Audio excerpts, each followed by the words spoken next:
twari tukiri kubijyanye n'inkwano. Tubona yuko biremewe guhereza umukobwa inkwano, izo nkwano zikaba ari manfa, ikintu gifite iki akamaro. Ni ngombwa rero hagati aho ko tumenya principe, ntabwo iri ahangaha mu mfashanyigisho twabahaye, ariko ni ngombwa ko tuyimenya. No kubwo kuba mvuze imfashanyigisho, inshallah nihajya habaho muhadhara, hakaba hari fursa yuko boherejwe imfashanyigisho igihe bizadushobokera ko zitangwa kare.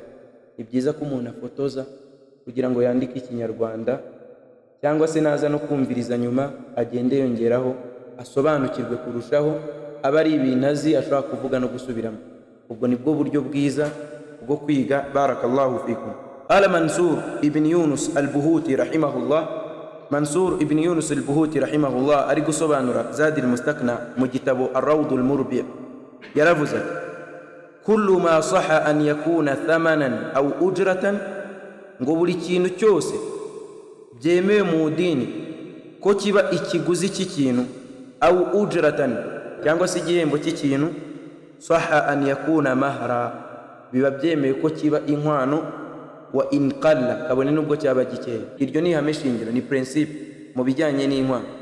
Buri kintu cyose mu dini byemewe ko cyaba ikiguzi cy'ikintu, ubwo nk'amafaranga, amadolari, zahabu n'ibindi, aw ujratan cyangwa se igihembo, ubwo ni wubaka hari igihembo ndi bugure. Uko kubaka nanone gutwara imodoka, nuyitwara hari igihembo ndi bugure. Uko gutwara imodoka, ngo ibyo ngibyo icyemewe ko cyahabwa icyo giciro cyangwa se kigahabwa icyo gihembo, sahha an yakuna mahran, biba byemewe ko kiba inkwano, wa in qalla, kabone nubwo cyaba gikeya. Ubwanga bihita byumvikana ko inkwano zirimo ibice bibiri. Imma an yakuna aynan, hari igihe inkwano iba ari ikintu kigira gute gifatika, urugero nk'amafaranga, inzu, ubutaka n'ibindi nk'ibyo ngibyo.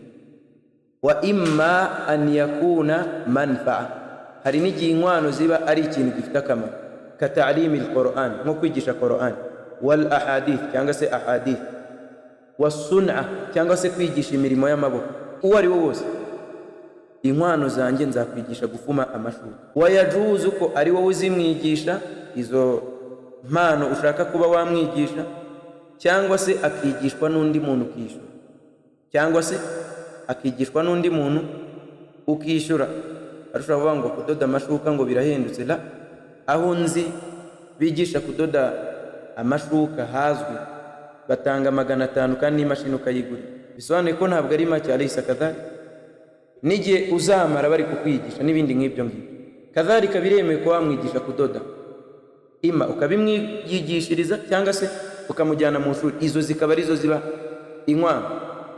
Ndasubiramo, iyi principe nanone ivugwa gutyo: ma jaza an yakuna thamanan, icyemewe ko cyaba ikiguzi cy'ikintu, aw ujratan cyangwa igihembo cy'ikintu, jaza an yakuna mahra, biremewe ko kiba inkwano, wa in qalla, kabone nubwo cyaba gikeya. Ubwo bisobanuye ko bimwe tumenyereye ko inkwano ari mpaka amafaranga, la, bishobora no kuba hari ikintu ushaka kukwigisha. Turabana, nzakwishurira iki university, iyo niyo nkwano yanjye. Hadha jaiz, ibiremewe. Barakallahu fikum.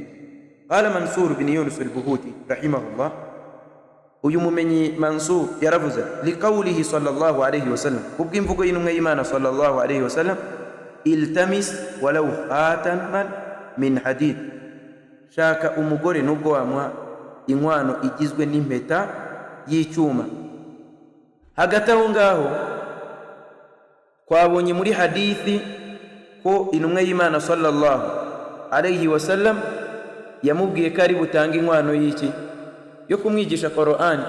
Walidhalika uyu mumenyi yahise avuga ati, nyuma yo kuvuga ko hadithi yakira na Bukhari na Muslim, wa in asdaqaha ta'lima Qur'ani lam yasiha al-isdaq. Uretse mwumve, ngaramutse amuhaye inkwano zo kumwigisha Qur'ani ntabwo byakwemera. Kubera iki? As-sahih nuko byemewe nkuko twabibonye muri hadith na Muslim yarayakiriye. Iyi ni kauli yabo bita al-Hanabila, bakurikira Imam Ahmad bin Hanbal.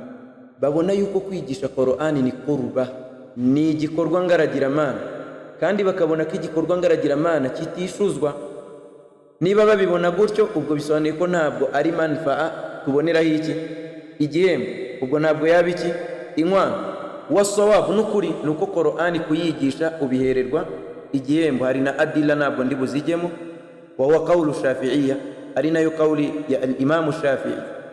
bisobanuye ko niba Qur'ani kuyigisha byemeye ko duhemba uri kuyigisha, fabitari byemeye kuyigira iki inkwano.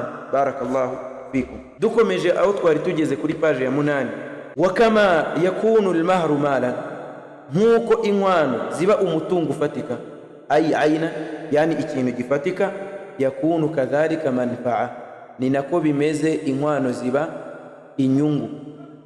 ikintu kidafatika na icyitondere, icyo kintu kidafatika kiba inkwano ni ikintu gishobora gushamikiraho iki igihembo. byumvikane neza, iyo kidashamikiraho igihembo icyo gihe ntabwo kiba inkwano.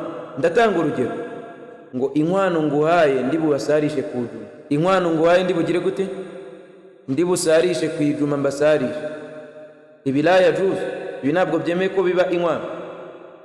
hamwe no kuba ari manfaa, ari ikintu gifite akamaro kidafatika, illa annahu, uretse ko iki kintu ntabwo gifite iki ujra, ntabwo gifite igihembo, alaysa kadhalika, wa halumma jarra, n'ibindi bintu bimeze nk'ibyo ngibyo bitagira ibihembo ntabwo byemeye ko biba iki inkwano.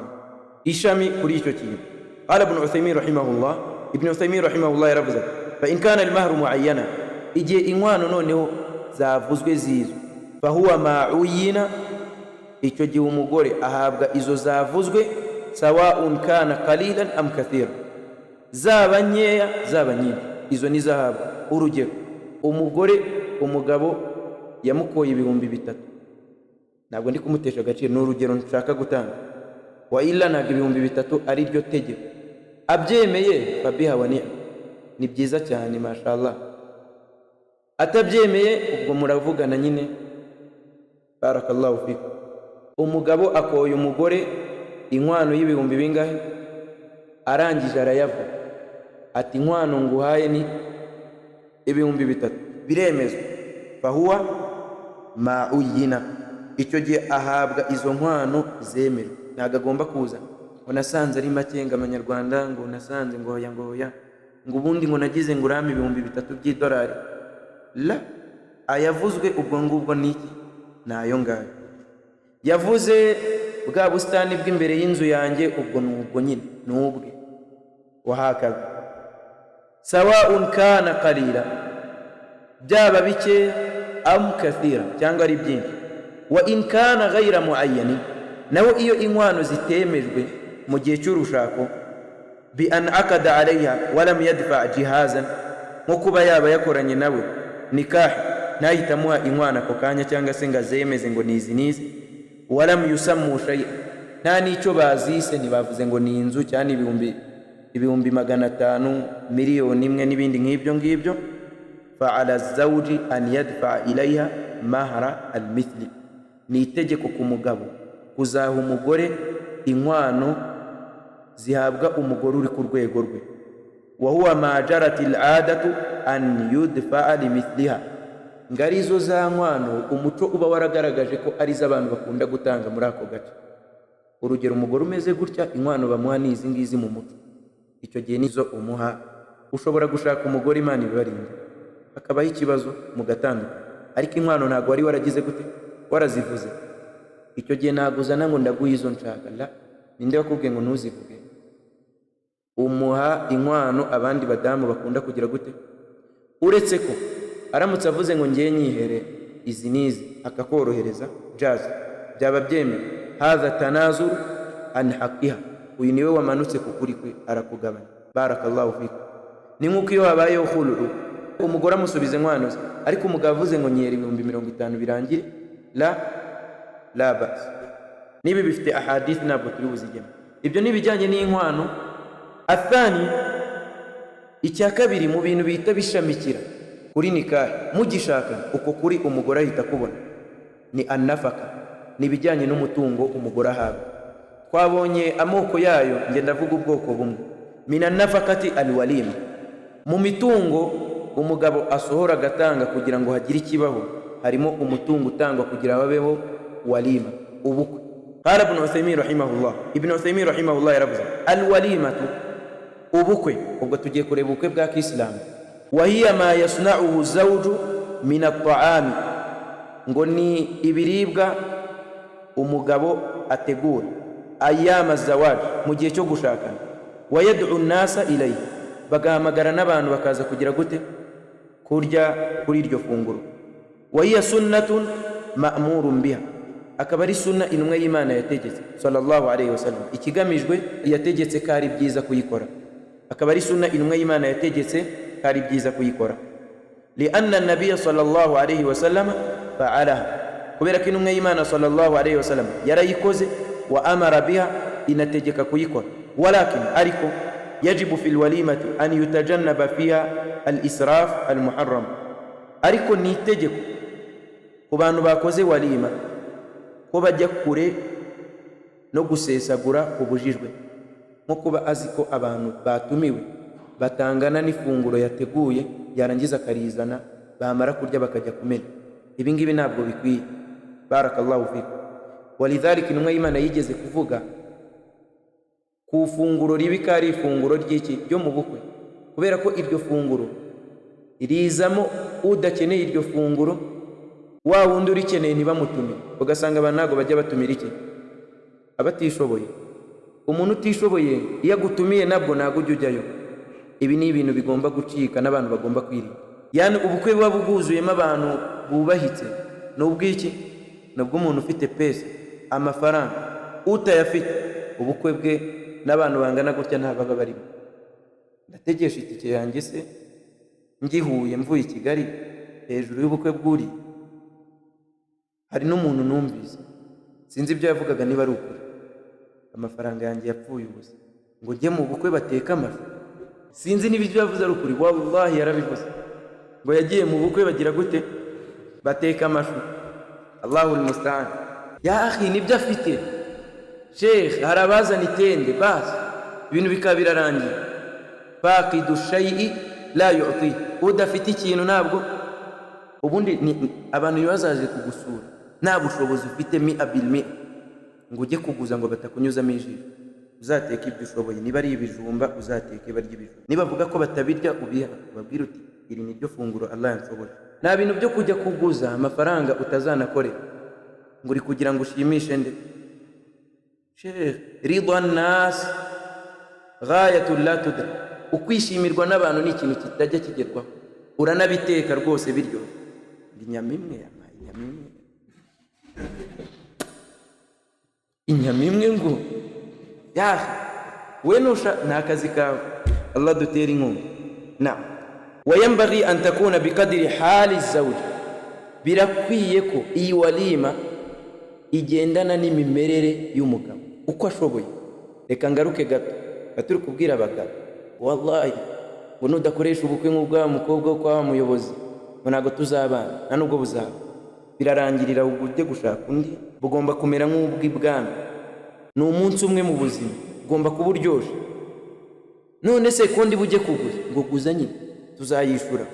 Rero bamwe mu gitsina gore, kandi ntabwo ndi kubesha, ubukwe bwabo bupfa ku munsi wabo, yani urugo rwabo rwangirika ku munsi w'iki. Ndabaha urugero, wowe wafashe umugabo wawe wamwoheje ngo ajye kuguza, mwagiye mumushiraho ibintu mubizi neza ko billah atabishoboye. Proje y'ubukwe muri gupanga, ayo mafaranga muri gupanga, muri mwese nta n'umwe wayakozeho. Ndabyibuka umwe mu bagabo baramuhamagaye ngaze mu nama y'ubukwe, babavuze ko bafite proje y'ubukwe bwa miliyoni 4.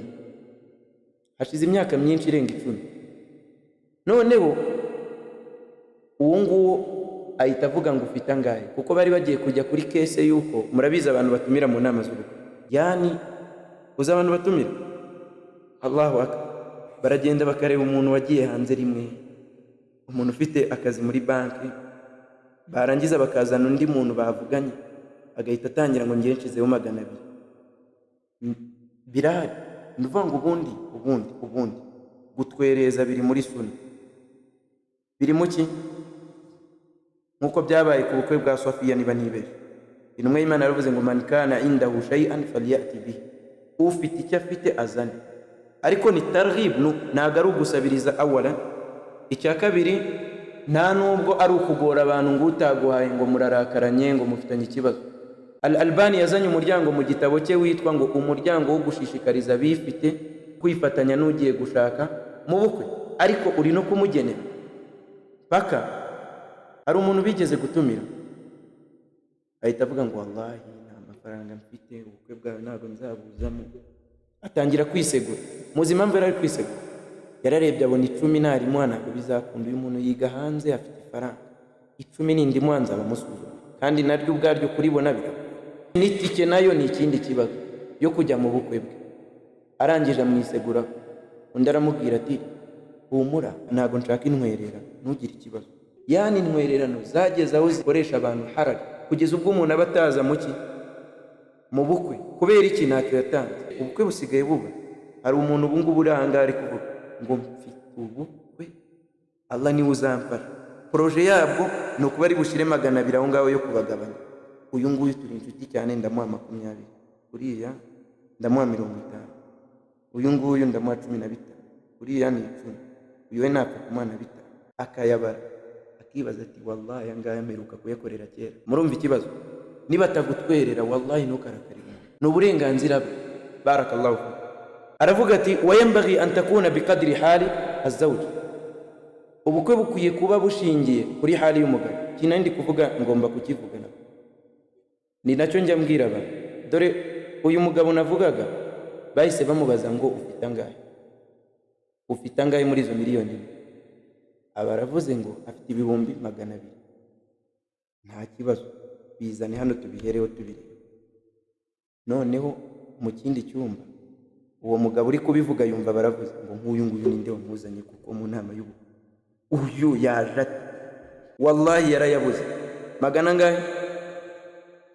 Niba Allah yaravuze ngo la yukallifu Allahu nafsan illa wusaha, iyo proje ya miliyoni enye y'ubukwe utaranakora kuri 500 mu buzima bwawe uri kuyipanga, wapanze ibintu byoroshe ushoboye.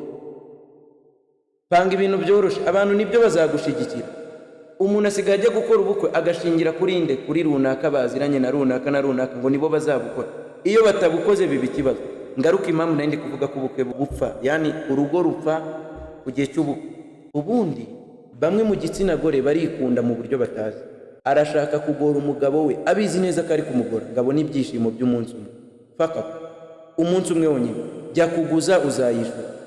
Uzi uburemere ibyo bintu biba bifite ku mugabo. Ubwo nibwo ngiye kuvuga. Yagujije nta kibazo, yabonye amafaranga, mashallah tabarakallah. Ubukwe bugira gute? Noneho nijoro arayatagujije bidashoboka, yaje parkese nyine ibintu byabaye byinshi birarenga. Nijoro mugiye mu buriri babaramuhamagara ngo none abateruye amatente kutabishuye, ngo kanze ndeba yo mfite mba akabaraba, ngo none se abazanye ibyo gutwikura nangahe ni 50. Akabahamagaye inshuti ngo wambabariye kubera ukaba umaye 50, nyuma y'icyumweru kimwe nzaba mbiguha. Icyo se kirangiye. Abazanye bife nabo nago bura bife nago yishuwe neza, haburaga make. Uyu mugabo ari bwishimiryo, mumbare mumbwira ukuntu ari bwishimye, hanyuma mumbwire impuhwe z'uyu mukobwa ugiye gushaka. Izo mpuhwe ziri biteye agahinda gakomeye cyane. Wallahi wa billah, niba udashira mu gaciro ku mugabo mugiye gushaka, umenye ko wikunda. Nanone umenye ko urugo rwawe umugabo aratangira kukurakarira ku ijoro ryambere. None se sheri ntabwo turi buganire insakuriza mwese kandi ubaye buretse nifite ibibazo byinshi. Ejo bundi baraza kunyishuza matera, turabaha matera, turabaha iki, turabaha ibyombo se. Mvaho mbanze nitekereza, ngambwiye nabagahita atangira guhamagara iwabo na baba shahidi navuze binjira mu ngo zitabareba. Ngalo ngo umugabo se kari kumbwira nabi, agataha mu gitondo. Ubukwe bwabaye nijoro, mu gitondo akajya iwabo yahukanye, bagiye kunga. Mwe muzarebe ibyingo z'uyu munsi. Uyu mugabo aramubwiye ngo niba ushaka amafaranga yo gucuruza miliyoni enye turazikusanya insha Allah ziraboneka, ariko niba ushaka yo kwishyira mu ay'ubukwe ntayo turi bugure. Ukuntu byagenze, uwo munsi yashakaga kubakuramo amafaranga yo gukora umukutano, namara kuyabona awukore andi ayakure muki. Ibi ni ibintu kweli. Mwese man istata'a minkum al-ba'a falyatazawwaj, birihe. Uzaba ashoboye muri mwe azashaka, birihe. Uwo nawo ni umuco nyarwanda se, umuco nyarwanda tabihu. Allah dutera inkunga.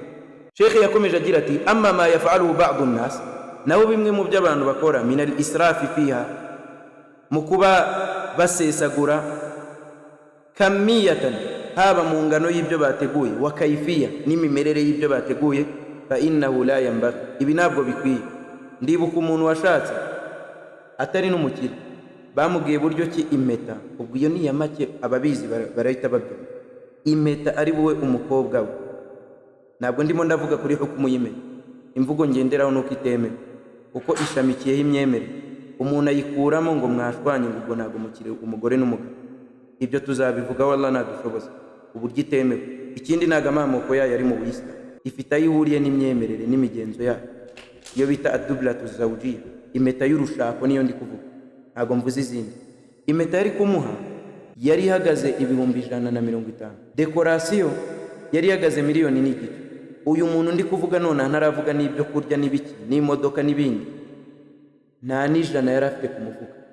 Yabwiye mugenzi we ngo wambaye ukamije, ndi kumva bitamubwira ngo wabwiye umuvandimwe wawe akareka. Bwira umuvandimwe wawe nakomeza ibintu by'imikino azaza ari twe tumwishyurira amadeni. Ndabikubwiye hakiri kare, mubwiye uri kuguza uyu nguyu ni inshuti yawe. Bura umuntu w'inshuti yawe nakuguza, uzamenye ko byatangiye gukomera. Mu gihe cy'ubukwe ntabwo ari kuvuga ngo ntwerera nguza, uzitonde umugira inama, mwicarane, ubundi wateguye iki, ufite iki, bimeze bite, umugira inama niba koko kumukunda. Navuga ngo nohese mu nama y'ubukwe ko batari kunyumva tujyaneyo tubibabwira, wowe nuramuka umuretse ni wowe uzayishura, muzafatanya. Fa innahu la yanbaghi, ibi ntabwo bikwiye. Wa yatarattabu alayhi sarfu amwali kathira bila faida, hanashamikiraho gutanga imitungo myinshi nta nyungu irimo, myinshi nta nyungu zirimo. Mujye mumenya ko igihe mugiye gushakana ura ni umunsi wanyu mbere y'abandi bose, ariko ikibazo giteye agahinda uba ari umunsi w'abandi kuruta uko ari uwanyu. Uyu mugabo azishima ate kuri ubukwe bumeze gutya? Niba uri umukire alhamdulillah, ariko niba utari umukire reka kwishira, wallahi reka kwishira hejuru. Nubwo bukwe la khayra fiha, nta cyiza kiburimo. As-sunnatu fil walima, umugenzo w'intumwa y'Imana sallallahu alayhi wa sallam muri ubu bukwe, an takuna ba'da ad-dukhul, nuko walima kuba twategura rya funguro ryo kwishimira urushako rwabayeho biba nyuma yuko mwamaze kubonana n'uwo mwashaka. Bima uyu munsi turaza dukore iki? Nikah. Noneho ejo tuzakora iki? Walima. Iyo niyo sunna y'intumwa y'Imana sallallahu alayhi wa sallam. Ndetse na walima niyitangaza ko nge nashatse, niyitangaza ko nagize gute, nashatse. Kama fa'alahu an-nabi sallallahu alayhi wa sallam, nkuko intumwa y'Imana yabikoze sallallahu alayhi wa sallam. Wa yajuzu 'inda al-aqd, biranemewe no kubifatanya n'iki? Na nikah. قال الحافظ بن حجر رحمه الله تعالى كما في الفتح. الحافظ بن حجر رحمه الله تعالى مجتبج فتح الباري رفزه. وحديث أنس لسنا حديث يا أنس في هذا الباب مروي مرجانه صريح في أنها بعد الدخول. ireruye mu kugaragaza ko walima iba nyuma yuko wamaze kubonana n'uwo mwashakanye. Likawlihi fi, kubera imvugo ye muri iyo hadithi yari ari kuvuga ubukwe bw'intumwa y'Imana sallallahu alayhi wa sallam. Asbaha arusan bi Zainab, intumwa y'Imana sallallahu alayhi wa sallam bwakeye yashatse Zainab. Fada'a al-qawm, nuko ihamagara abantu, nuko igira gute? Ihamagara abantu baza kuki? Kuba bafata rya funguro rya walima. Wastahabba ba'd al-malikiyya, na bamwe mu bantu bakurikira Imam Malik babonye ko ari byiza an takuna inda al-bina, ko ubukwe cyangwa se walima iba mu gihe cya nikahi. Wa yaqa'u ad-dukhulu aqiba, nuko kubonana n'uwo mwashakanye bikaba nyuma y'iki? Ya walima. Wa alayhi amalu an-nas al-yawm, ari nabyo abantu bakora uyu munsi. kufatanya nikah na walima. Waqala al-Mardawi rahimahullah kama fi al-Insaf, na al-Imam al-Mardawi rahimahullah mu gitabo cye Insaf yaravuze, qala Sheikh Taqiyuddin rahimahullah, Sheikh Taqiyuddin ariwe Ibn Taymiyyah rahimahullah yaravuze, tustahabbu bidukhul, ni byiza gukora walima igihe wamaze kubonana n'uwo mwashaka. Qultu, ndavuga nti, uwo ni al-Mardawi, al-awla an yuqal, ibyibanze nuko bivugwa ngo waqtul istihbabi muwassa'un, igihe cyiza cyo gukora walima kigize gute, kiragutse. Min aqdi nikah, kuva tumaze gukora nikah ila intihai ayami al-urf, kugeza iminsi y'ubukwe irangiye. Lisihati al-akhbari fi hadha, kubwo kuba haraje ahadithi zimamo muri ibi ngibi. Wakadha kamalu sururi ba'da ad-dukhul, ni nako bimeze gukomeza ibyishimo nyuma yo kubonana n'uwo mwashaka. Lakin ariko qad jarat al-'adatu fi'la dhalika qabla ad-dukhuli biyasir, ngariko umuco w'abantu uyu munsi wamamaye nuko abantu bakora walima ku gihe cy'iki cya nikahi hashize akanya gatoya. Al-khatima, umusozo. Kama ra'aytum wa sami'tum, nkuko mwabibonye muranabyumva, nuko al-Islam yagennye uburyo bw'urushako, ni nabwo buryo butunganye bunoroheye buri umwe wese ushobora kuba yabuhitamo, ndetse akanabubonera iki, ibihembo, kubera ko yiganye intumwa y'Imana Muhammad sallallahu alayhi wasallam. Ndetse no mu byo twabonye twagiye tubona hadithi z'intumwa y'Imana sallallahu alayhi wasallam zimamo, ndetse n'imvugo z'abasangirangendo b'intumwa y'Imana sallallahu alayhi wasallam n'ibyo bagiye bakora. Tunabona n'imvugo z'abamenyi zigenda zerura ibyo idini ryacu ryavuze. Idhan, ahangaha bisobanuke neza ko uvuga ibiri inyuma y'ibi ndetse n'ibyo abamenyi bagiye bavuga ku dini ry'Ubuyisilamu, yarangiza akavuga ko ariko abona ko bikwiye kugenda, icyo gihe tuzamubwira ngo ibyo ni kubona bikwiye kugenda, ariko wibishyira kuki, ku idini. Idini rifite uko rimeze, ibyo ngibyo ni wowe wagize gute, wabizanye. Igikwiye gukorwa rero nuko abantu borosha urushako, abakobwa bakagabanya inkwano. Nari ngiye kuvuga ku bijyanye no kugabanya inkwano n'uburyo ari byiza, Ibn Uthaymin yabivuzeho, ariko mbona ko al-waqtu yatul, igihe gishobora kuba cyaba kirekire cyane. Gusa inama mbagira nanjye nihereye, urugo rurimo baraka ni urugo rwubakiye kuri sunna, ku nzira y'intumwa y'Imana sallallahu alayhi wasallam, ni urugo rurimo kwigishanya hagati y'abashakanye, nkuko al-Albani yabivuze. Niba washatse umugore wawe, mujye mufata umwanya mwumvirize Qur'an, agire gute, akumvirize. Nurangiza urebe ko urubyaro rwawe atazarwigisha Qur'an, urebe ko ubundi nibyo tujya tuvuga, umugore umuntu wa mbere akwiye kubaha kurusha abandi ni umugabo, ariko nanone umugabo umuntu akwiye kubaha kurusha abandi ni iki, ni umubyeyi. Bisobanuye ko wa mubyeyi wumviraga umugabo we ni nawe wa mugabo yumvira iyo yabyaye. Abagore babyara iki, nabo bakagira gute, bakumvira ba bagore. Ibi nanga bigize gute, biri ku mwanya ungana. Ubuyisilamu bugira ubutabera, sinigeze mbona ikimeze nk'ibyo ngibyo. Idhan, dushikame ku dini, dukora ibyo idini ridusaba, tuzishima tunanezererwe mu ngo zacu. Reka nsoreze uyu muhadhara wa mbere ahangaha nsaba Allah ko yaduha gushyira mu bikorwa ibyo twize ndetse no kubisobanukirwa. Subhanallah bihamdihi, subhanakallahumma wa bihamdika, ashhadu an la ilaha illa anta, astaghfiruka wa atubu ilayk, wallahu ta'ala a'la wa a'lam.